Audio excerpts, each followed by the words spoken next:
Real excited to talk to the next gentleman on the Sports Card Shop guest line. As most know, we love positive people on this show, and this next gentleman personifies that. And been following him for a little bit, and great guy, and said, "Man, we have to have him on Sports Card Nation." So I want to welcome Mr. Samuel Evans to Sports Card Nation.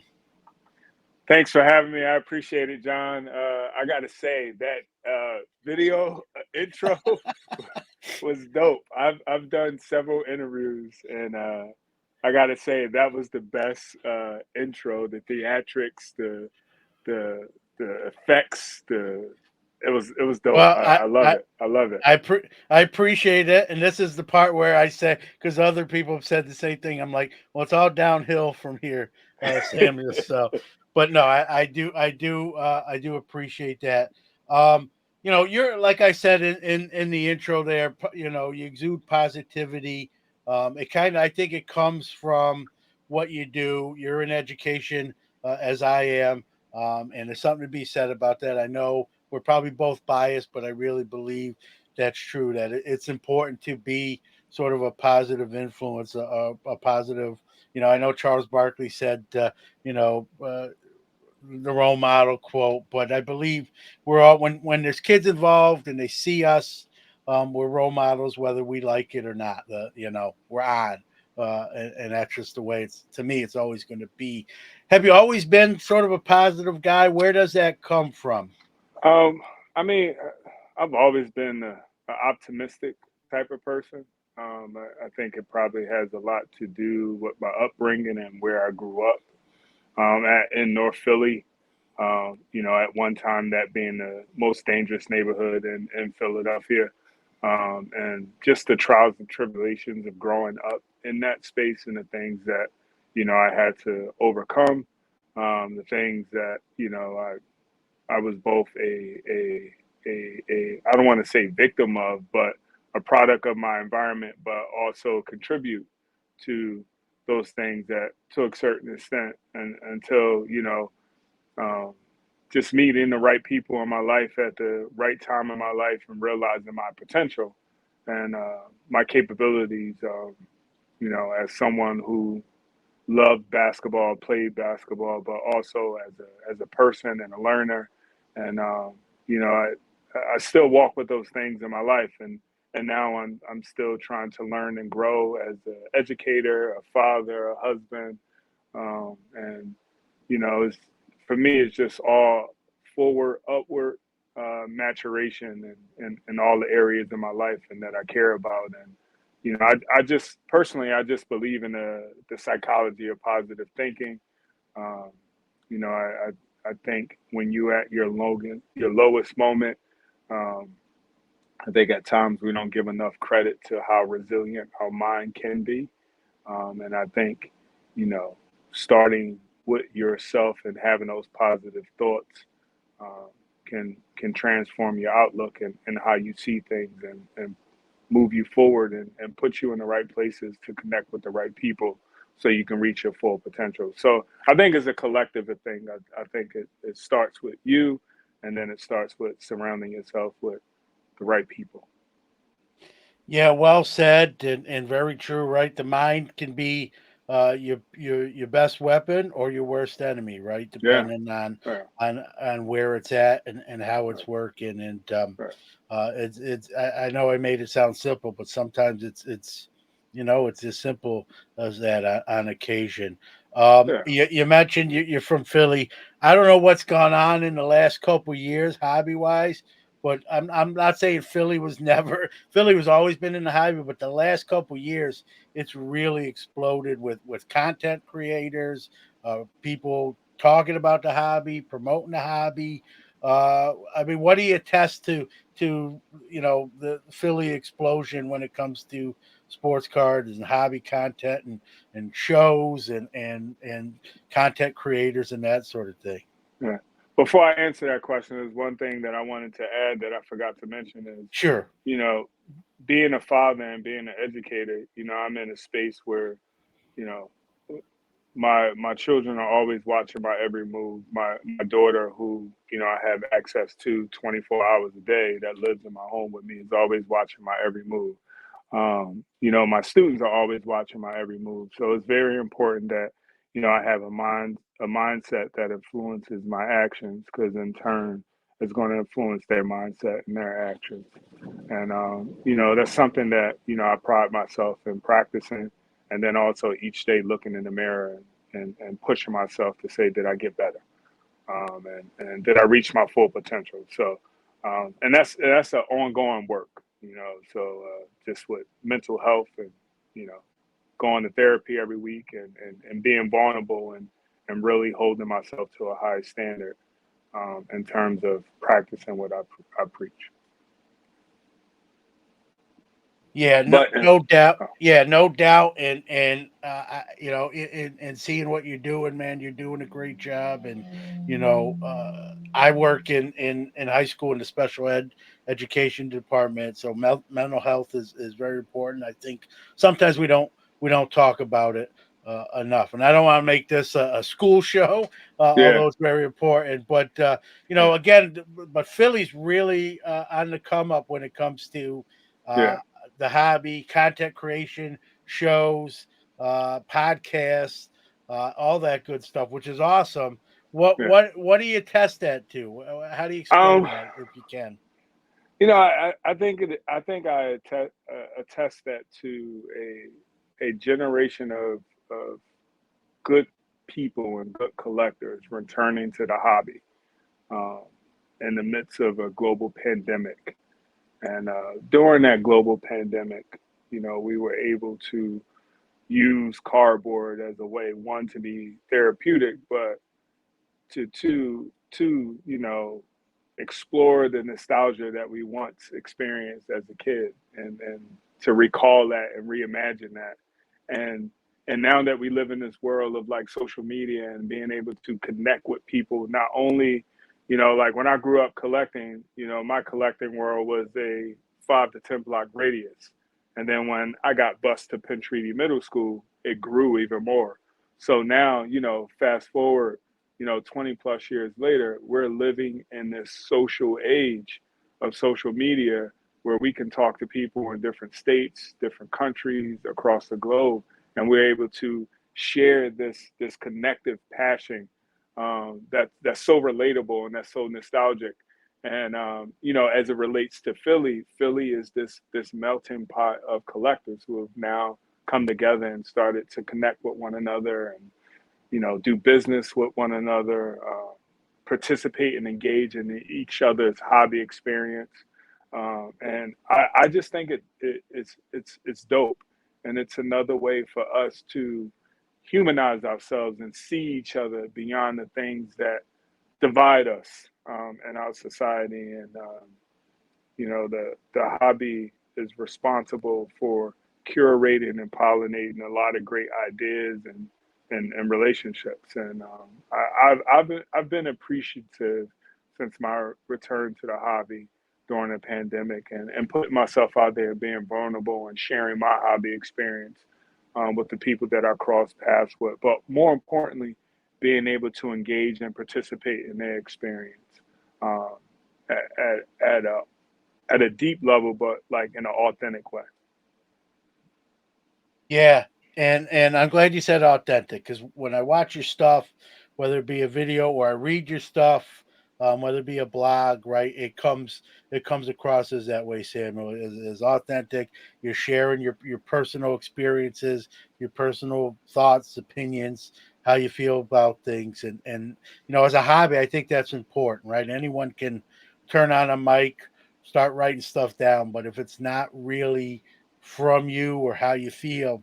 It's sort of like being an actor, right? And Yeah, nothing wrong with being an actor. That's what we go to movies for. But I think I don't want to speak for everyone, but I think when people consume content, they want the real stuff. They don't want to yeah, feel like somebody's just playing a role and it's yeah, action and okay, now I'm in the character and here's what I'm yeah, gonna say because I know that's what people want to hear.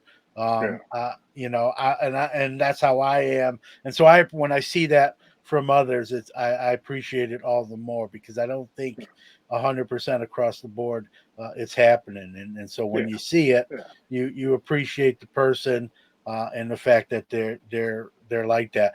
It's it's your first time on this show, so it's kind of the standby podcast question, but kind of talk about your hobby journey, like when you started. When you mentioned, I know you mentioned when you were a kid, and then kind of fast forward to even yeah. today, sort of that timeline, if you would. So my hobby story is similar to a lot of collectives, right? Who grew up, like mid late '80s, early '90s, right? Having older brothers and seeing their cards for the first time and being exposed to cards that way. And like, oh, what are these things? I see these people on TV and I see their athletic exploits on TV. And now I have a piece of that in my hand. And, as an 8, 9 year old seeing cards for the first time, in like 90, 91, I wanted my own collection, and I wanted to collect like my big brothers, and it was one of those things where, when I look at my hobby intellect or my hobby knowledge now, it wasn't nowhere it is, when I was a kid, but it was just pure passion and pure joy wanting to collect cardboards, and you know having that 3 to 4 year run collecting cards, sitting on the stoop, Letlow Elementary, just learning the space from my 5 to 10 block radius and all the kids who collected in my neighborhood. And being exposed, having this small window of being exposed to vintage cards. The first card I ever seen was a Hank Aaron card, my first vintage card ever.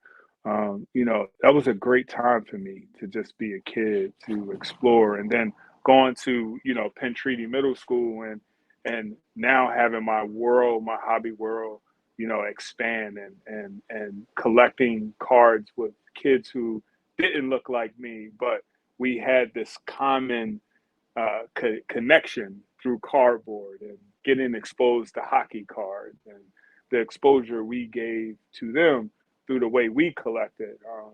It was magical, and you know, even during that time, like our hobby world, it went from cards to the little pog things that you flip over, and we collected that for some time, and it was one of those things where growing up in a situation that I grew up in, I had opportunities to be a kid, and then life happened, things come up, situations and families happen that are life altering, and I had to give up the hobby, and I packed my cards up and threw them in the trash. And when I was like 12 or 13 years old, and I always told myself that I would come back. And you know, fast forward some 20 plus years later, or even before that, in prep school, when one of my roommates gave me their like card binder, and it took me back for a moment, but it was a brief moment because it was years. I was 19 and I had cards, but that was when I was 12 years old. My priorities was different. I wanted to play ball and deal with girls. That was my focus. Like any other teenage boy, and going through the pandemic and COVID, and spending time with my family, my wife, my Skylar, doing all the stuff that we did as a family, and then finding time for yourself. I went into my spare bedroom closet, and I found that binder of cards, and then I also found these packs of cards that I picked up from a flea market, and I just threw in my closet a couple of years before the pandemic, and started opening up packs, and the rest was history. And I went through this like reminiscent moment of like, can I remember all the cards that I used to have, and, writing those cards down, and, from the 90s NBA hoops packs, the old Flair, late 80s Flair packs, those early 90, 91 collector's choice upper deck. Just remember all those great cards, and then the great inserts that, I saw, and then the ones that I missed out on in the mid '90s, and you think about some of those draft class with, Kevin Garnett, Kobe Bryant, and all those guys. So it was just a real moment to just rekindle my passion for collecting. But the difference was I was a 12-year old, I was a 38, 39-year old, right? But I was collecting like I was 12, and the space was different and the hobby was different. So I had to go to school and I had to learn the landscape. And, I did it through social media. I did it through, reading and, you know, taking that journey of like all the years that I missed out on, like what happened to the hobby after the junk wax era, and how did it get to where it is now? And going through that journey, I originally had this mindset of like, I'm going to sell cards, I'm going to make a ton of money. And as I jumped into that world and I started to pay attention to the landscape at a deeper level, I was like, that's not me. That's not how I want to operate. That's not how I want to function in this space. And I just went back to my core. I'm an educator. I'm a teacher at heart. I like to tell stories. I love history. And I said, I'm going to tell my story through this lens that I call the hobby experience. And through that lens, I'm going to talk about my journey as a young collector and my journey now, and share all the moments that I have from my first experience of going into a local hobby store, you know, now, which I didn't have those experiences as a kid. That wasn't a part of my purview as a collector when I was a kid. Um, I didn't have local hobby stores in North Philadelphia. We went to big box stores like Kmart, Toys R Us, and that's how we got our cards. So, you know, card shows, that was a foreign concept to me as a kid. I didn't know they existed. And just being able to enjoy that world now, and, share that, with my daughter Skylar, and eventually, you know, have that same moment with my son Grayson. I think it'll be uh, a great experience. And Skylar loves collecting Pokemon cards, and she has her sports cards up in her room, and it's just an awesome thing to see when she gets into that mode of like wanting to look at her cards. Right now she's 6 years old, so she likes everything. You know what I mean? But when she has those moments of like wanting to look at her cards, or wanting to go to card shows with me, it's amazing. And it's been a fun journey, and I've just been enjoying it through writing and sharing, you know, my experience as a collector. Yeah, and you do a great job at that, as I said, and we're glad you're back, Samuel. And it's awesome to share with your kids, right, when they have an interest, whether it be sports cards, Pokemon, and whatever. And she's young; that can change too. Yeah. As you get older, your preferences can change. Talk about what was the most difficult thing being away for some years and then coming back. What was the hardest part in returning to you? That's a great question, and I tell this to people a lot. The moment I returned to the hobby, I after I went through my own educational hobby school, right, and then educated myself, I immediately realized like my lens of looking at like what is wrong with this space, and I was just like, man, there's no access to cards.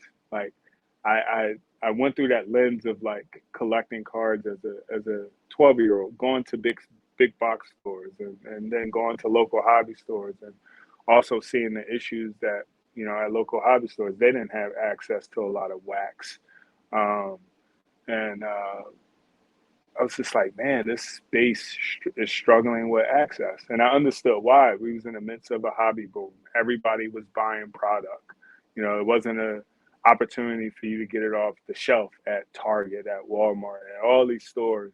Um, when you think about that supply chain, and local hobby stores not having access to certain distributors, and then when they do get the wax, they have to upcharge it just so they can make money, so they can meet their bottom line. And I was just like, man, this isn't like as a kid, I didn't know the industry side of the hobby. I just collected because I love cards. But being able to look at that world through my lens as an educator and realize like the inequities or the issues where exposure, like, yes, people are being exposed to the hobby, but everybody isn't having the opportunity to truly experience cards that at that moment of infancy where there shouldn't be any barriers. It should be fun. It should be engaging.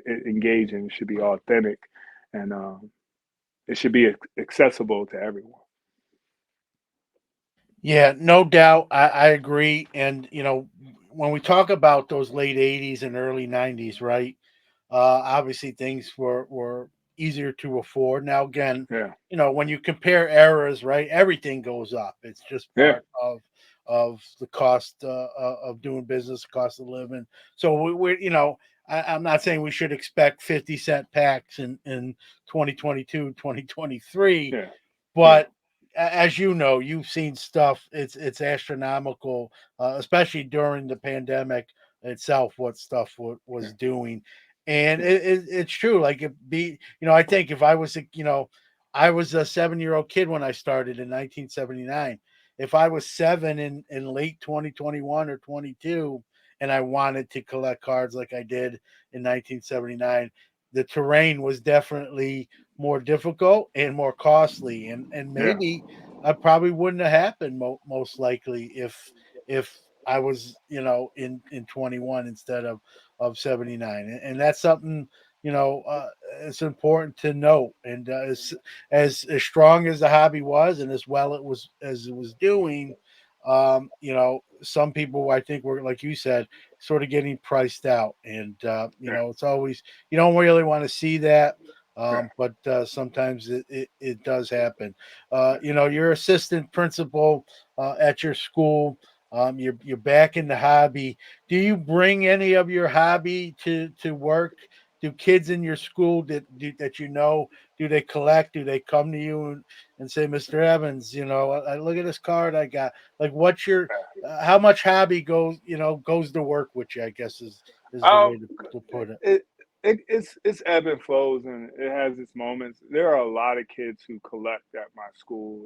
There's a lot of kids who follow the sports card collector page. Um, there's times where, like, when I got my Jordan card, I brought it to school and showed it to a bunch of kids, and they were, from like grades 9 through 12. They were all like, "Oh my God, how much is that worth? That's crazy." So there's a lot of kids who collect Pokemon and all the different genres of like cardboard, beyond sports cards, and a lot of them, they're private about it, because like they're high school students, but a lot of them are like public about it, like, and we had this moment where we were going to create a card club, but it just couldn't take off because the kids, they had other obligations, and they were busy, and you know sports, band, all different types of clubs and outside of school activities. But it's definitely like a thriving little, you know, it happens in silos. That's the best way to describe it. And it just haven't it haven't came together at our school where it's like this fully functioning club where kids can sit and enjoy and talk about their experience. But the definitely definitely the hobby is alive in my school, and I have my moments where I'm like geeking out and talking to my students about it, and we find this way of connecting, because I'm an assistant principal at a predominantly white suburban high school, and it's fun, and it gives the kids another way to see me, as opposed to like, oh, Mr. Evans, the assistant principal, but wow, Mr. Evans collects sports cards, so he's human, and he does other things besides this. So it's fun, and I enjoy it. I enjoy it. Yeah, it's a great point. Brings that human element, right? That you know, being an assistant principal is my job, and it's important. But I also have, there's life outside of school, right? You got to do your Yeah, work here, and you can yeah, enjoy stuff as well outside of it, and that's always important. I always get a kick, like you talking about the Jordan rookie that you acquired and you brought. Like there's some of those players that it doesn't matter that they're no longer playing. Like Yeah, they're just iconic, where every yeah, generation will know who Michael Jordan is. Kids that aren't even born yet are going to know who Michael Jordan is just yeah, because of the greatness. And some players sort of transcend the time they even played in. Others not as much. You have to do a little bit more research and that sort of thing. But you show a Jordan card to anybody.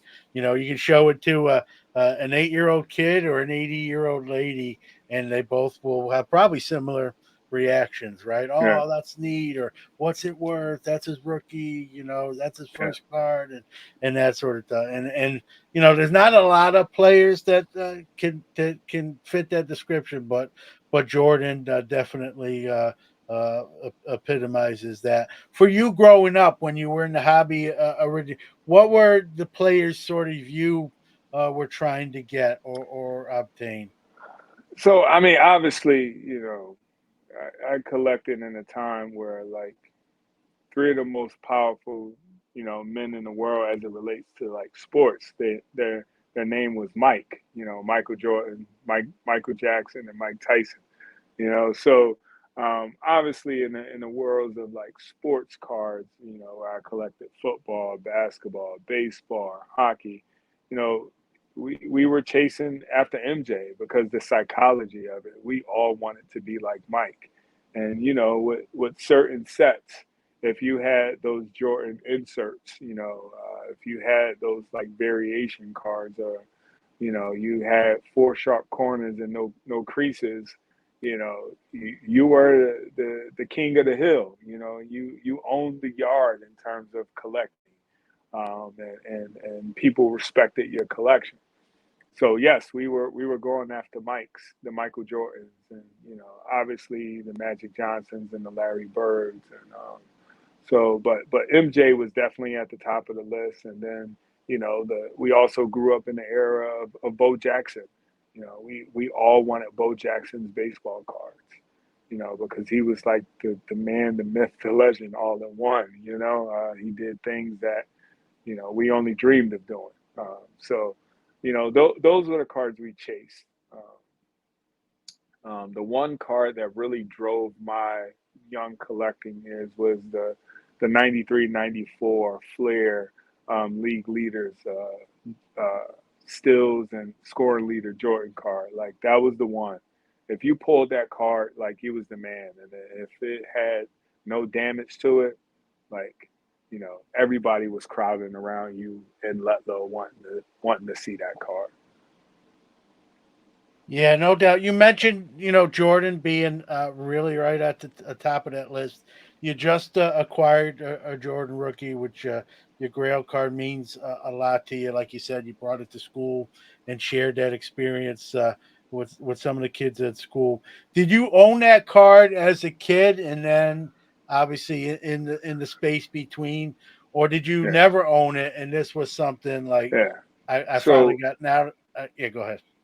So I never owned the MJ card as a kid. When I got in the hobby like 80s cards, the furthest I went back in terms of having 80s cards was like 80, 87, 88.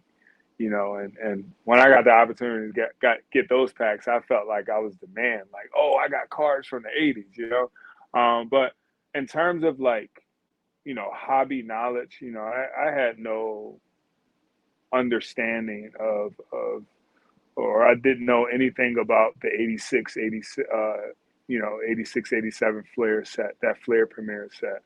That wasn't a part of my experience. That wasn't something like that type of knowledge wasn't something we talked about as kids.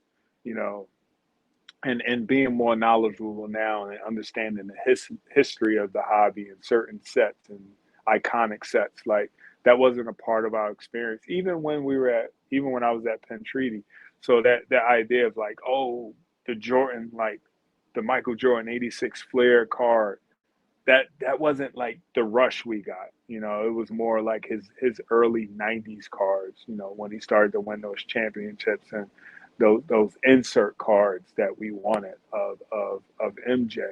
But coming back to the hobby and submersing myself in the history and learning about, the 84 Bowman set, the 61 Fleer set, the 86 Fleer set, like all those classic and iconic sets, going to that hobby school and like, man, there was some phenomenal cards made, the 52 Top set. There was some phenomenal cards made over the decades. And, you know, I have this undeniable belief about the hobby, that there's there's no limits in the hobby. That every card ever created, everyone has the opportunity to get it. It's all about time, place, the right people, you know, and that's how it was with the Flair '86, Jordan card. Time, place, and the right people. And you know, today I can smile about it. Um, having a SGC 7.5 graded Fleer 1986-87 Michael Jordan rookie card. Um, we all know the debate surrounding it. Is it his true rookie? But it's one of his first mainstream cards, and I'm happy to be a part of Club 57. Um, so it's awesome. And I'll end the debate. That is his rookie card. I'm not even saying the star rookie can't be considered a rookie card in a different sort of with different qualifications.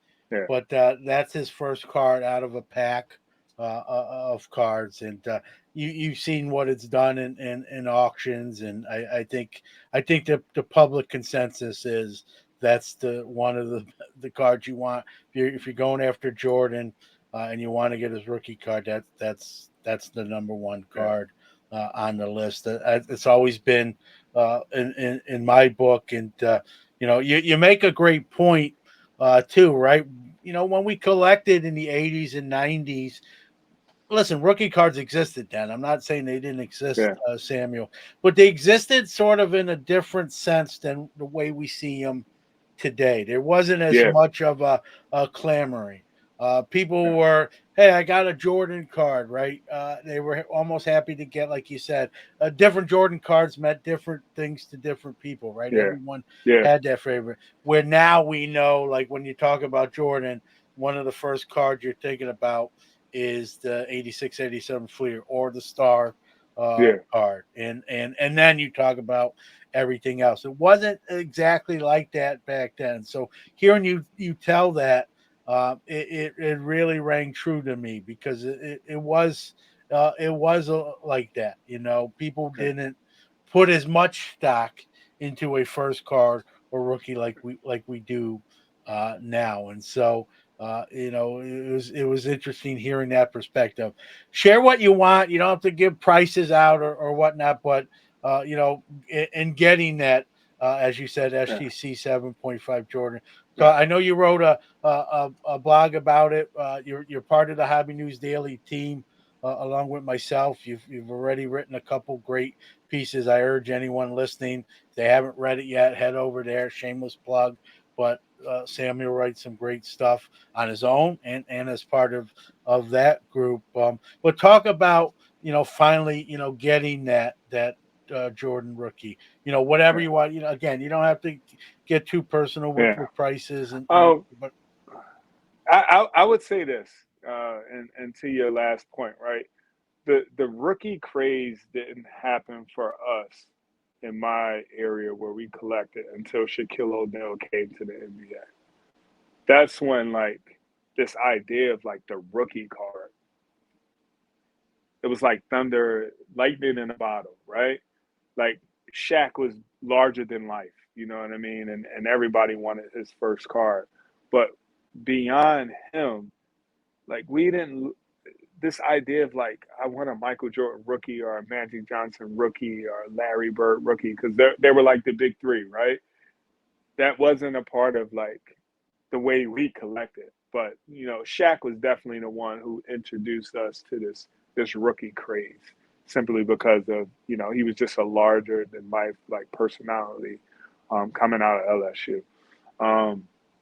in terms of the acquisition of the 86, 87 Fleer Michael Jordan, you know, I often think back to that night, right?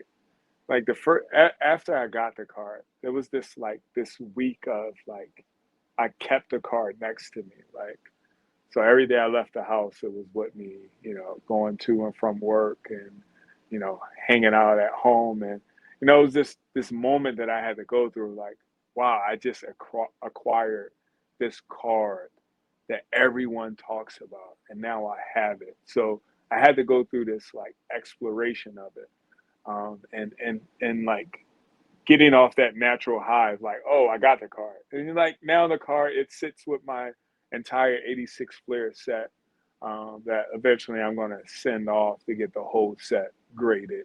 Um, because I think it's just one of those iconic sets to have, if you're a set collector.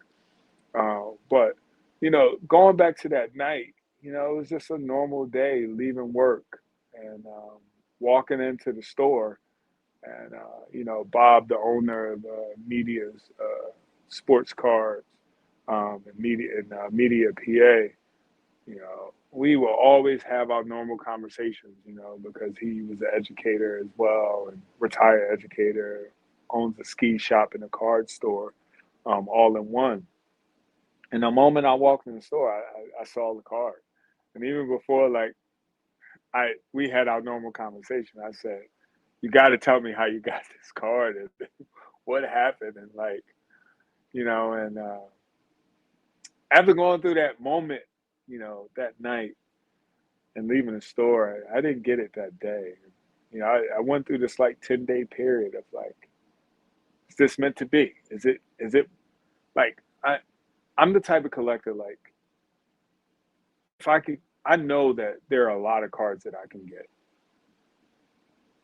and there are many moments that I've passed up on cards that I know I can get, because it's got to be right and it's got to feel right. And I don't want it to be impulsive, right?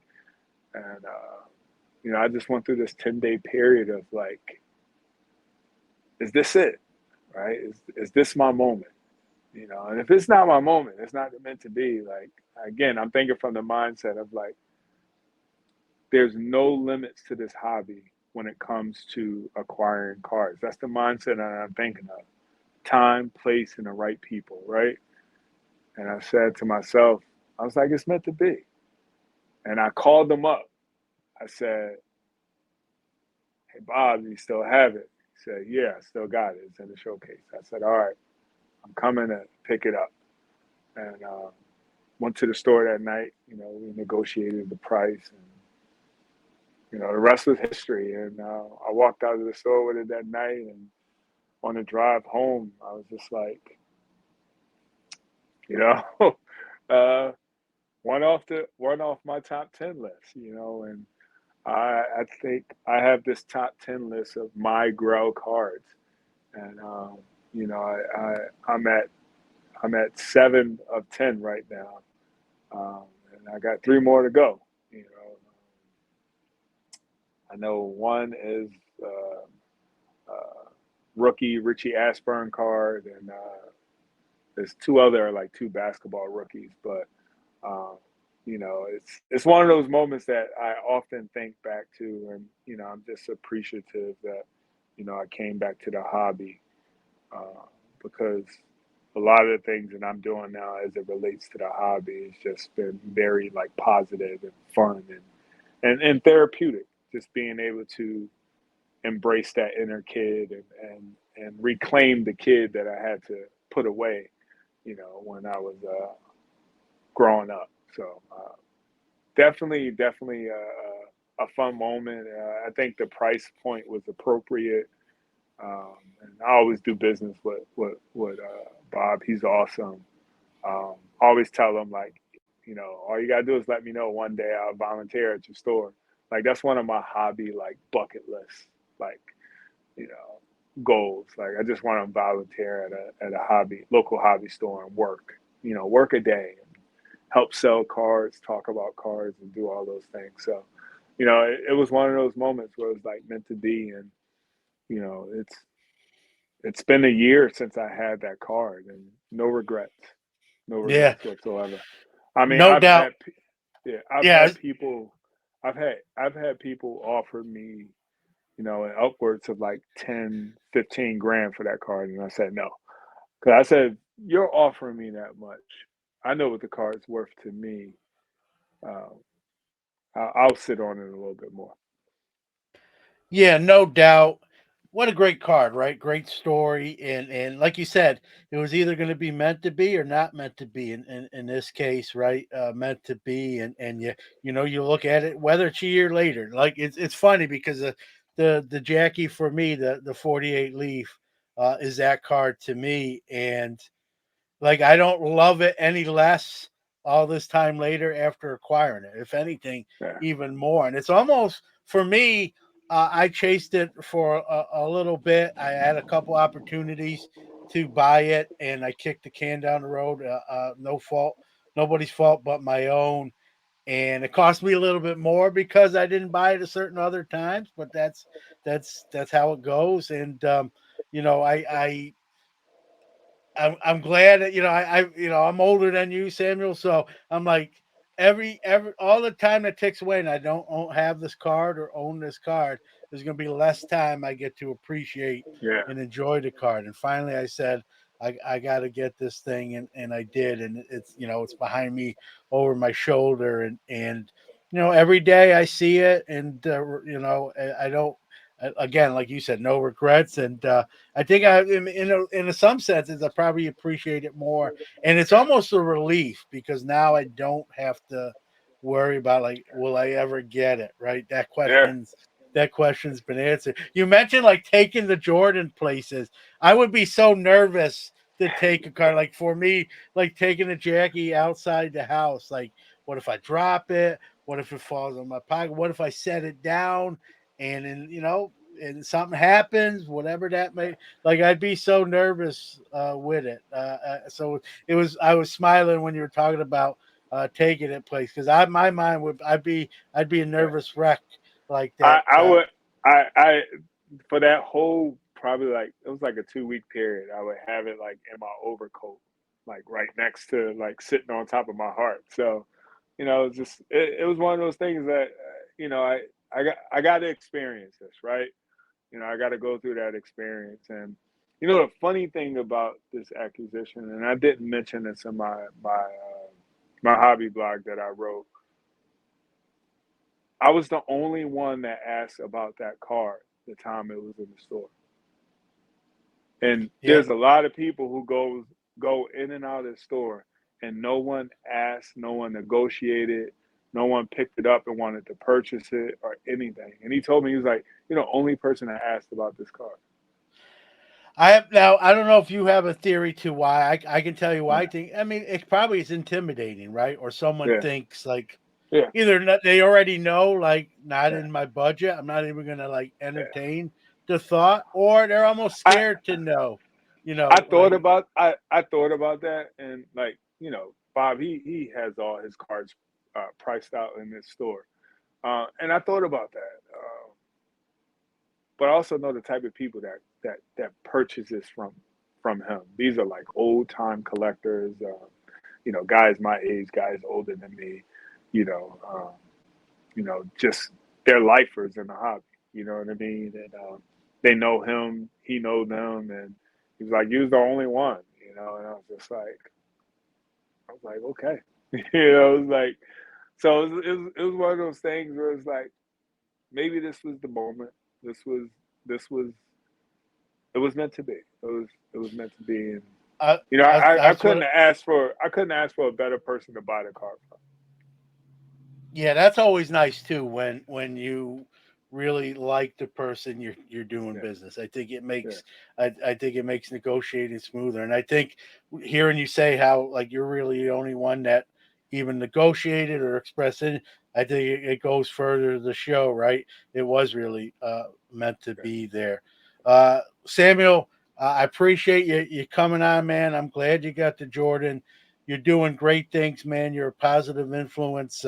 In the hobby. I'm sure at school as well. As a fellow person in the education system. It's sometimes I know it's easy for me or us to say sometimes we don't get enough credit on how important our roles are, and I appreciate you, and I'll say a thank you for even just that. But even what you're doing, sharing your experiences, coming back, and the terrain that you're encountering. I enjoy your work and reading or seeing what you're doing. It's just great for those that haven't yet. Share that anything you want to share so people can Yeah, see what you're yeah. doing. So I mean, I'm on all social media platforms. Instagram is my main avenue. I have a Facebook page. I have a Twitter. I do a lot of, I share a lot of hobby thoughts on my Twitter account. Also have a YouTube, and I'm also a part of Hobby News Daily. So it's the Sports Car Collector, THESPRTZCARDCOLTR, and or just type in my name, Samuel C. Evans, and yeah, just I always say this: don't follow me, follow the hobby experience, and my hope is that my story resonates with you, and it will push you to share your story, whether it be cards or whether it be anything that you love. And if it resonates with you, just be a part of the journey. And I appreciate you, and gratitude um, to you for taking the time to read, engage, and send positive messages. Yeah, it's important, right? You never know who's watching, who's listening, who's reading. We don't swear on the show, and I've had people message me and say, John, I appreciate the fact that you don't put any bad words on your show, even if someone else says them, you take them out because I love your show, and I might be driving my kids to school, and I don't have to worry about them hearing something that I didn't know was coming. And so that's my mindset as well, right? You just don't know. You always want to, be a positive example, even in language when you can. And so I completely get that. Well, listen, I don't have to tell you this, but man, keep up the great work. Keep doing what you're doing. I look forward to even more stuff from you. Thank you for giving the show some time. I'll put your handle in our episode notes so people know where to find you, because I think you're doing some great stuff, and the more people can see it, experience it, like you said, the hobby experience, I think they'll be better off for that. No, John, I appreciate you. I know we met, when I reached out to you and Danny. You guys took a Yeah. chance, and I think we had a great conversation. We connected immediately, and I think it's a match made. And hopefully, you'll have me back on so we can talk more hobby stuff. And right now, I'm just having fun with the hobby, and I appreciate all the people that I meet and cross paths with. My current chase and my most ultimate chase right now is the 61 Fleer Wilt Chamberlain rookie card. So I've that's the next moment. So we'll see. Yeah. Well, good, happy hunting, as they say, and yes, Yeah, for sure, Samuel. This won't, as far as I'm concerned, this won't be a one appearance only. We love to have you. yeah, We'll love to have you back on, and I'm sure we'll be communicating just through Hobby News Daily and just hobby stuff in general. So thanks yeah. again. Thank you. I appreciate you.